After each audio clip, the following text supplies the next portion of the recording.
feeling today will be a day I'll never forget. My name is Karima Walker. And your name is Retro Smooth. You're the one who saved me. Gotta bring that Anthony. The Anthony. Higher and higher, boys. You were so natural and kind. But for me, I'm moving down a little bit.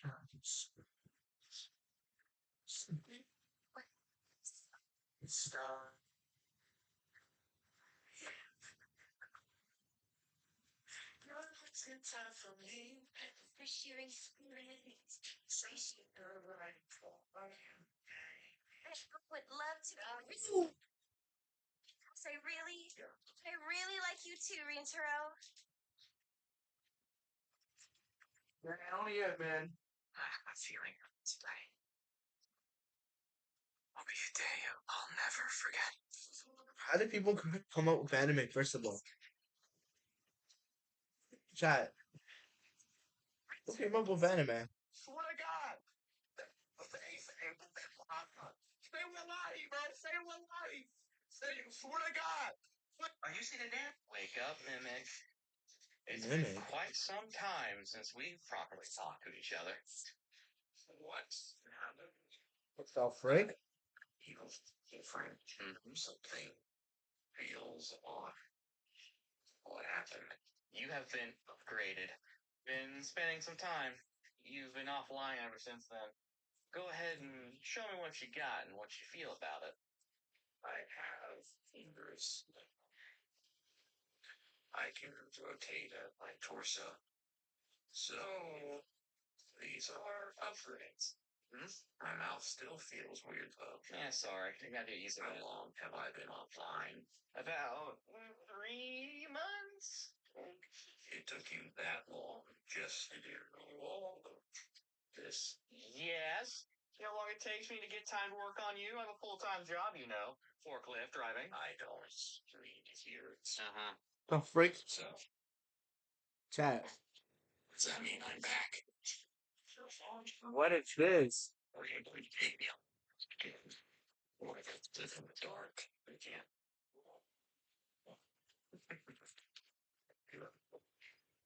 You offer that more. Well, we'll see. I have plans, tutorial videos, stuff like that, so you will be busy. I gotta fix some glitches, though. But, you are definitely going to be useful to me. Wake up, Mimic. There's a fucking Mimic in there. I'm so scared. I'm so fucking scared right now. There are 3 of them. There are 3 of them. There's 3. If there's...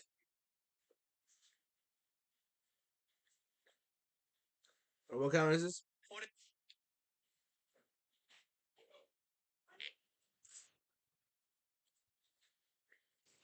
My best friend. And I'm losing the person I was when I found you. Am I acting different when I'm not around you? I'm being dramatic. I do.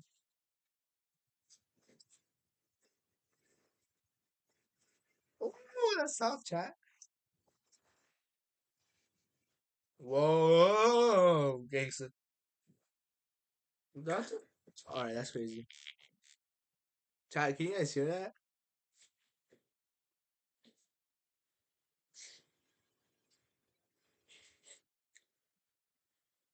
What the heck?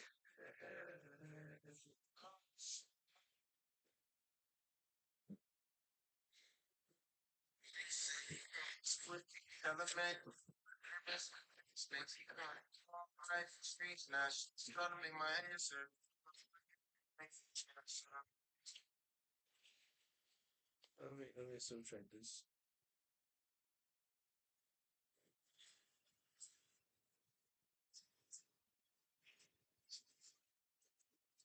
Stay up late night, work late, no date nights.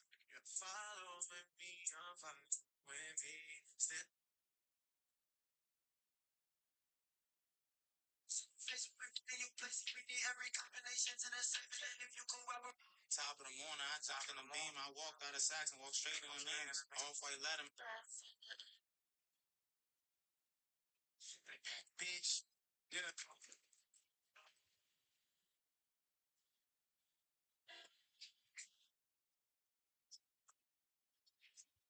They trying to copy the style. Watch out.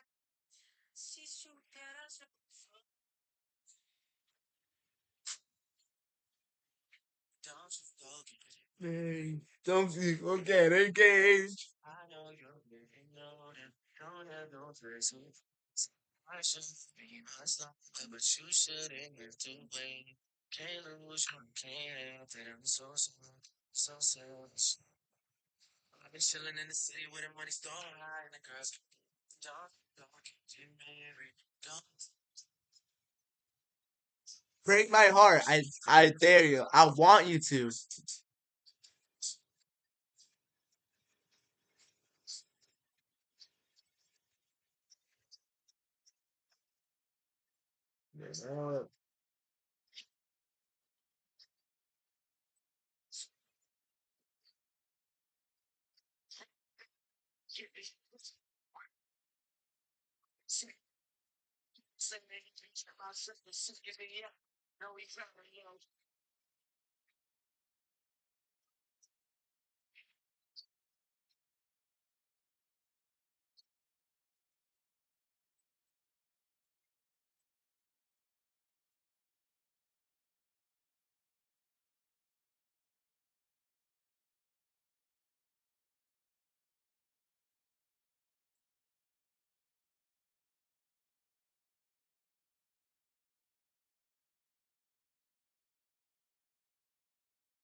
We're back. Imagine watching Earth suddenly. Suddenly screams in pain. At first, you might think it was caused by a brutal throw or a perfectly executed.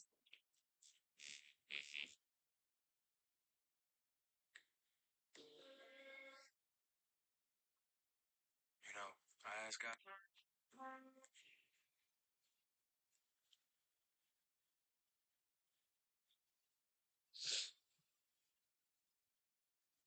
Why I saw it, it was either go back to London and make my life like Dr. Become the local badass, or sign up to a life of crime, getting in drugs. What else was I doing?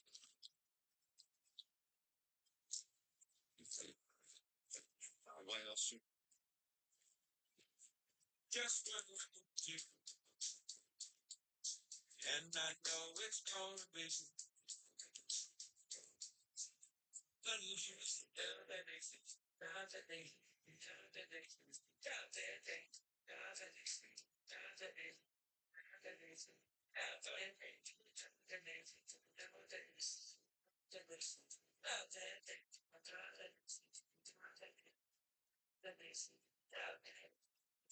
Just understand you, and I know it's gonna be.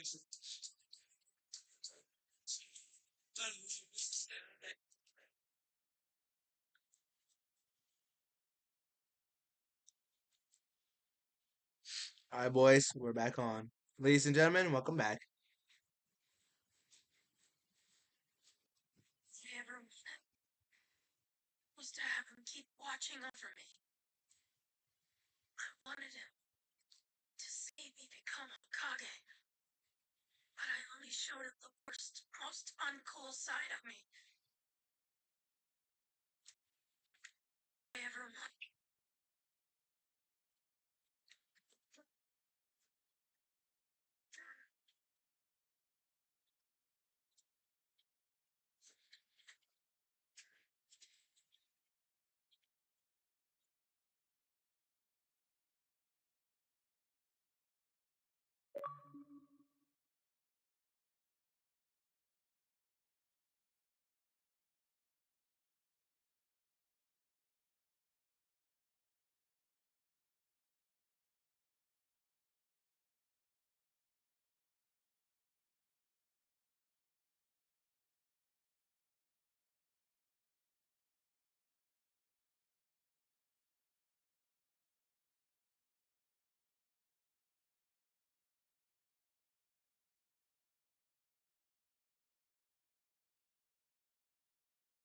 Hold up.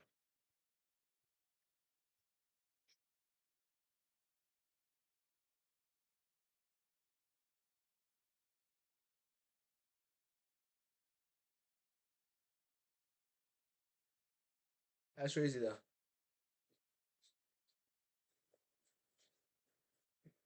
Am I right or am I right, chat? But we're here on the ball regardless, man. Welcome back, YouTube. Welcome back to another YouTube video. Welcome back to another video. Welcome back, chat. Welcome back. Welcome back.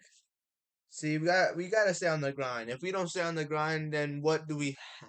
What are we doing this for? Yes, no? I'm too deep in, and yeah. And like I can't. I gotta stay consistent. I gotta keep doing this, and doing all that. You know? What the heck? The entire life of Invincible explained. What the heck?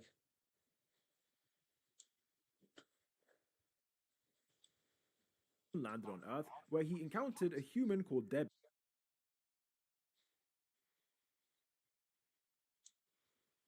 Alright, that's cool.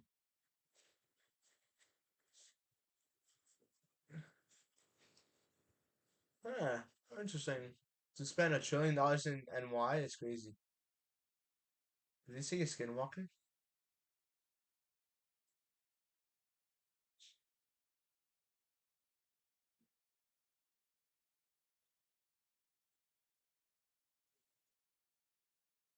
What the heck kind of video is this?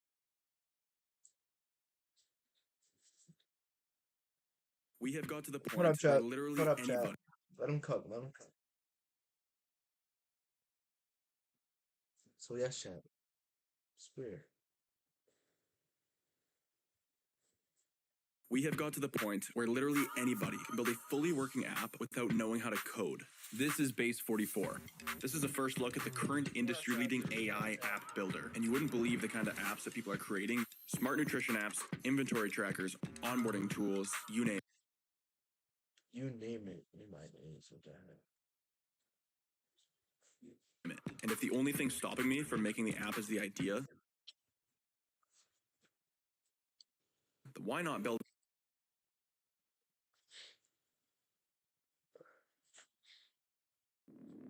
They say if you ever see one, it's already too late.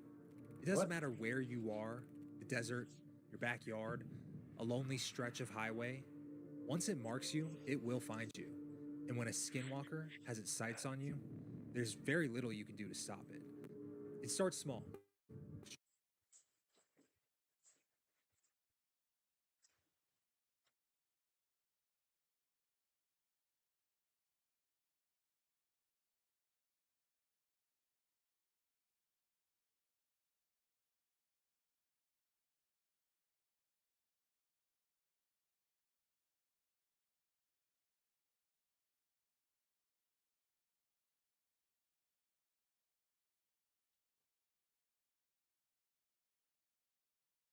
My bad, Strange chat. I'm back. creatures appear on your property at night, glowing red eyes stalking you from the tree line.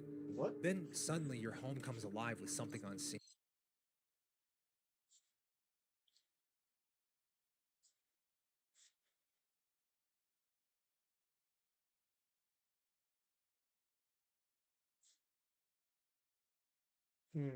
Interesting.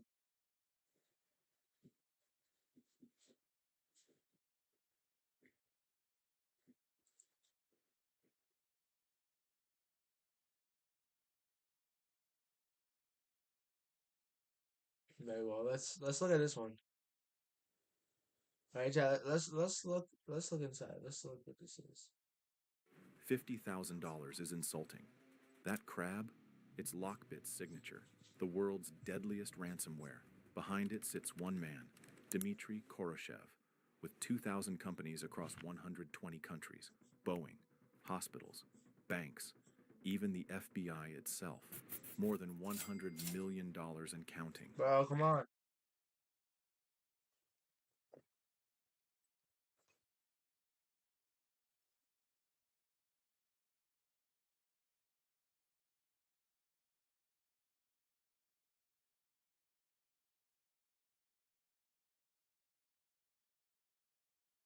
Yeah, are we being so for real? All my days. We're done. We're done with this chat. What the frick? Cause what the frick is this?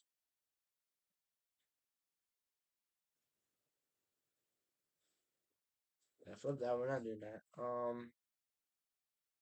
We're actually gonna go back in here and we're gonna close out all these tabs.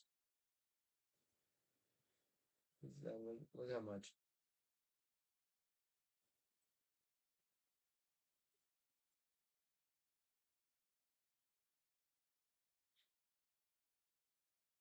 So this is how you know I need more viewers to get more money. Oh my days. Live stocks. Alright, let's look here. Alright, let's look.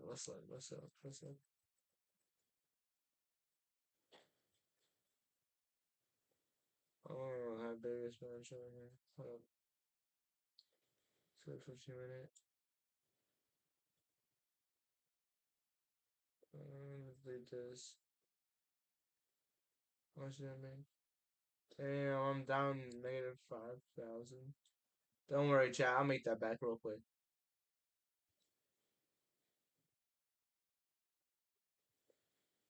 I'm estimating.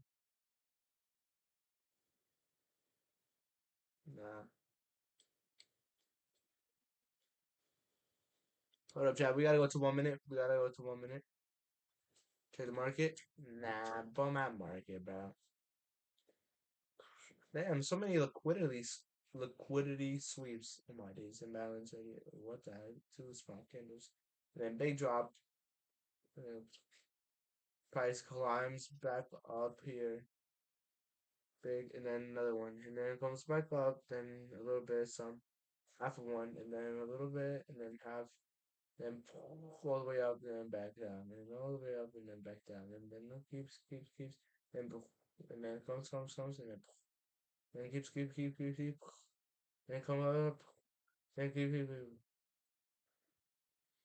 it ends up like that. It's like a wave, chat. It goes, like it's a wave that you do in a glass, but it ends up to be dry at the end. Alright, chat, we're going to YouTube. Let's literally go, boys.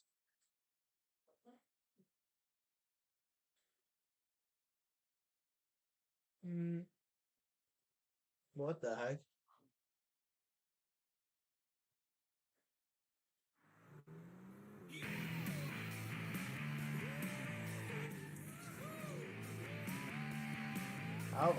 How did he get invited to a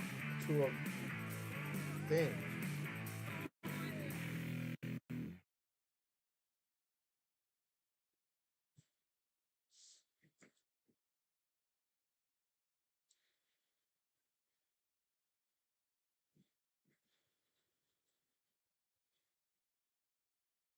What is this?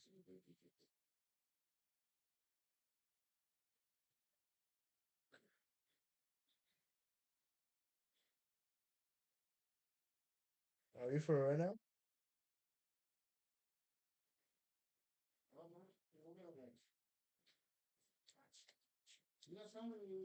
Your biggest fear came true. Your beloved pet is suddenly missing. Luckily, you have Google Fi Wireless.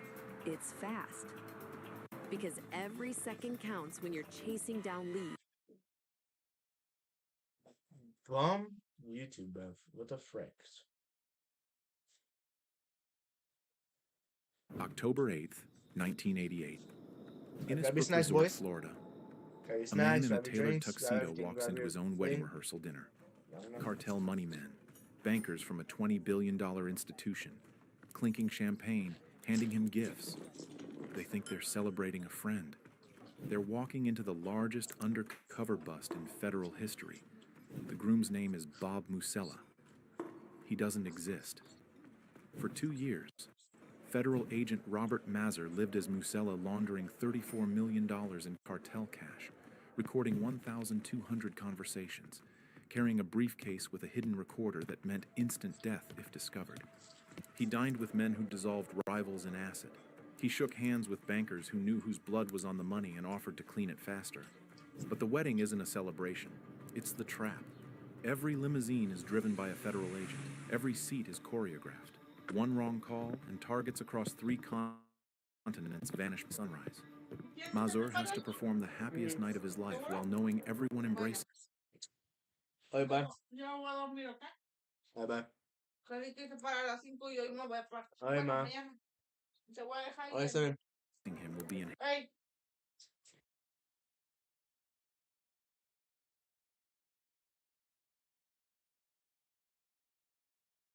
him will be in handcuffs before morning.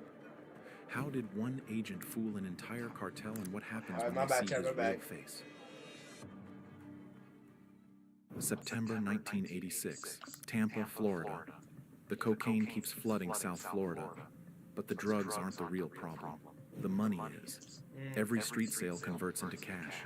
Cash becomes bags. Bags become suitcases. Suitcases become a question nobody in law enforcement wants to answer out loud. Where does all of it go? Because cash is loud. It stinks of ink and sweat. It sheds fibers. It leaves fingerprints on countertops. It doesn't mail itself to Zurich or fit neatly into a wire transfer. In the mid-1980s, federal agencies kept watching the same loop replay, seizing shipments, arresting couriers, holding press conferences, and the machine kept running. The photos look good, the numbers look worse, the traffickers adapt. They always adapt. The money moves faster than the warrants, and the warrants keep arriving too late. Mazur watches this from inside the United States Customs Service. He's a Tampa-based agent with a finance background, and the patience to count what other people want to ignore. He understands something most agents don't. The cocaine is the headline, but the money is the engine. Shut down a shipment, and the cartel absorbs the loss by Tuesday. Follow the money, and you find the architecture. That combination turns out to be the worst kind of useful. His supervisors don't ask him to run a raid. They ask him to become the solution. Money laundering statutes have just been sharpened into a courtroom weapon that can reach past the men holding bricks of cocaine and grab the people cleaning the profit. But prosecutors still need proof, and you can't gather proof from the outside. So the proposition becomes simple, brutal, and borderline insane to send someone undercover, not as a drug dealer, as the person drug dealers need most, a money launderer, someone who can look a cartel lieutenant in the eye and say, with a steady pulse, I can make your cash disappear, then wait for the cartel to find it. Not for a weekend, for as long as it takes. Mazur writes the proposal himself and pitches it up the chain. In 1986, the operation received a code name Sea Chase. Named Chase? with zero That's poetry, tough. after the Caliber Chase apartment complex in Tampa, where early surveillance work took place. The sting that will eventually rattle an international bank carries a name that sounds like a coupon for a car wash. Government branding at its finest. But the name doesn't matter. The lie now has a pulse. And it has to survive contact with men who earn their living sniffing out fiction. First, the identity. Robert L. Musella carries a name that sounds like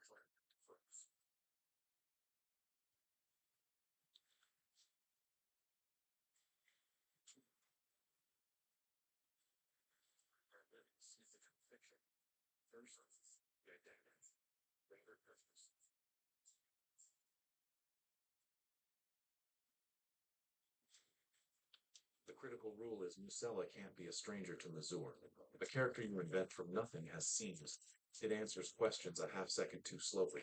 It forgets its own birthday. If you play someone you aren't, you slip.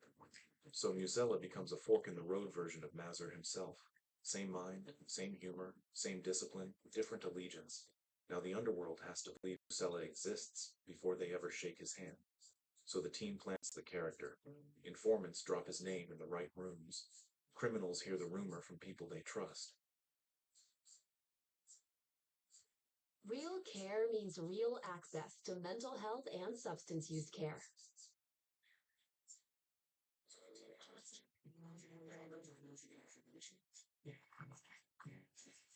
And there's bummer ads over here, boys.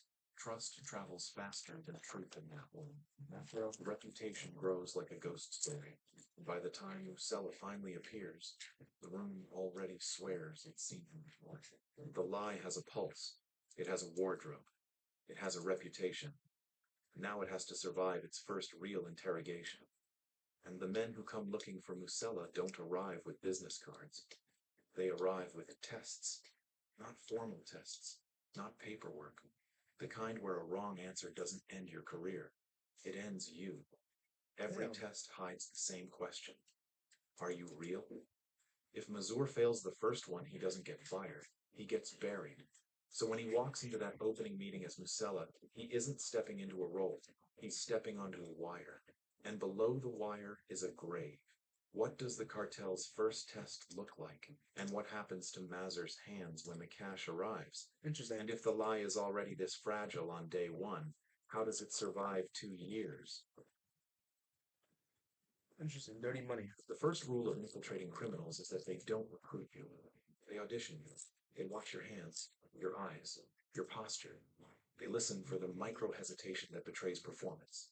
They ask questions they already know the answers to. They hand you small sums and watch what you do with them. Mazur has to pass every single time. Because this isn't a lie you switch off when you walk through your front door. This is a lie that rides with you in elevators. That sits across from you at dinner while a man casually explains how another man disappeared. That follows you into sleep. That answers the phone before you do. Early on, Musella is introduced to a Colombian money laundering ring. The objective: get close enough to the moneymen that they reveal who they trust, who they use, and where their cash flows. Cash arrives in envelopes, boxes, bundles. Small fortunes folded into ugly shapes. Tens of thousands of dollars handed across restaurant tables like forgotten umbrellas. Mazur's job is to handle it like merchandise, not like evidence. The first mistake an undercover agent makes in a room full of criminals is treating money with too much care. Criminals notice when your fingers are too gentle. They notice when you look at a stack of hundreds like it's sacred. So Musella learns to treat vast sums like groceries. Boring. Routine. Beneath his attention, the amounts grow, the conversations sharpen. The people around Musella stop being small-time operators and become connectors, human switchboards between cocaine and capital. A cartel moneyman warns him to his face that he's risking more than cash. He's risking his family. It's meant as a threat, but it functions as a handshake. They only warn people they're considering trusting. If you're finding this story hard to look away from, tap subscribe now. No pitch later. Just do it and come back, because the next thing Mazur discovers changes the entire scale of this operation. Every new layer of access is also a new layer of exposure. Musella starts living the part, not because he wants to, but because he must. Luxury becomes camouflage, private suites, body suites, budget flights, lifestyle screens I don't steal. I get paid to move other people's money. You look rich, so nobody questions how you move cash. And that sounds glamorous until you realize the luxury is a cage. Yeah. The more believable Musella becomes, the harder it is to extract him without collapsing the entire web. Then a new problem surfaces. Musella looks too clean. A man with no attachments is suspicious. A lone wolf in this world is either a cop or someone so dangerous nobody has dared to touch him. Neither option is comfortable. Without something to lose are unpredictable. The cartel wants proof of vulnerability. Bro, why is his toes out? Someone. Enter Kathy Ernst. She's brought into Sea Chase to play Musella's girlfriend, then his fiancée, under the cover name Kathleen Erickson. She gives the lie a heartbeat. Now every room they enter together doubles the performance. Couples hotels, the way you learn, the jokes you reference, the rhythm of familiarity. Criminals survive by reading those micro-scenes. So Mazur and Ernst manufacture intimacy under surveillance. They smile at the right moments, disagree convincingly, make up convincingly. And somewhere inside this choreography, quiet danger grows. Practicing a lie long enough and it stops feeling like practice. Now add the briefcase. Musella's lifeline and his death sentence. A recorder hidden under a flap secured by a strip of Velcro. Every meeting becomes evidence. Every toast becomes a transcript. Every friendly slap on the back becomes a future exhibit in court. He carries it everywhere. The moment he leaves it behind, he stops being useful. The moment someone opens it, he dies. Picture yourself walking into a room of predators with the one object they'd kill you for sitting inches from your thigh. Now act relaxed, hold eye contact, pour the drink, laugh at the joke. Now do it for 2 years. 2 Just years as is crazy. Musella starts to feel untouchable, the operation exposes its real target. The cartel isn't laundering money through shadowy backrooms. They're laundering it through a bank. A massive bank. A bank with branches spanning the globe. Bro, that's Chase. You stay in character when the Bro, criminals what? you need to fool start wearing corporate logos and compliance badges. And what happens when the person inside the lie starts forgetting where Musella ends and Mazur begins? What the heck? Fits you. When it Bank of Credit and Commerce International doesn't advertise itself as a villain. It advertises itself as a bank. At its peak, BCCI operated in 78 countries and held assets exceeding $20 billion, making it the 7th largest private bank in the world. That size generates gravity. Gravity attracts clients, legitimate, illegitimate, and ones that exist somewhere in the space between, where the definition of legitimate is negotiable and the price of discretion is built into the fee structure. And the clients Musella is about to meet don't walk into a branch with a grocery bag of cash. They walk in backed by armies, governments, and entire criminal. Musella is introduced senior BCCI officers, men who speak softly, wear expensive cologne, and understand exactly what his money represents. Not suspect. No. There's a difference between a bank that looks the other way and a bank that pulls up a chair. Here's the nightmare Mazur discovers from the inside. This bank isn't being tricked into laundering. It's volunteering. What? Unsolicited. A BCCI officer contacts Musella and offers full-service confidentiality, the ability to make his transactions cleaner, and cleaner is a word that should make you laugh if it didn't make witnesses disappear. No pressure, no hesitation. The offer arrives like a room service menu. What they describe is a financial vanishing act. Dirty cash enters one end. Legitimate-looking paper exits the other. Certificates of deposit issued against the laundered funds. Loans backed by those same deposits, creating a paper trail that circles back on itself. Wire transfers bouncing through subsidiaries in the Cayman Islands, Panama, Luxembourg, layered to look like normal banking until you realize every layer exists to dissolve questions. BCCI officers even coached Musella on mistakes other launderers made in previous investigations. Let that land for a moment. The bank is teaching the criminal how to dodge law enforcement, while law enforcement sits right there, nodding, recording every syllable. This is the inflection point where a drug case mutates into a corruption case. The targets are no longer just cartel intermediaries. They're bankers with corner offices, legal departments, and a compliance division. Yes, that's what it's called. Built to protect the very criminals it's supposed to report. These aren't rogue employees acting alone. This is institutional, baked into the culture. The handshakes happen in boardrooms, not back alleys. One money launderer Mazur encounters is moving roughly $200 million a month in currency that needs to exit the United States. That's not a crime. That's an economy. And that's the pipeline Musella has walked into. And as the pipeline opens, the investigation bloats beyond narcotics. Senate investigative materials later describe BCCI's alleged criminality as sprawling fraud, bribery, connections to terrorism and arms trafficking. The cartel was the door. The bank is the building behind it. Mazur can't linger in that ecosystem. But he has to acknowledge the reality that he isn't infiltrating a cartel anymore. He's inside a global financial organism that feeds on secrecy and excretes respectability. One that has been doing this longer than the investigation has existed. Meanwhile, the evidence stacks like wet sand. Hundreds of hours of audio, 1,200 recorded conversations, names, account numbers, laundering blueprints. The case becomes so massive it starts to crush the people building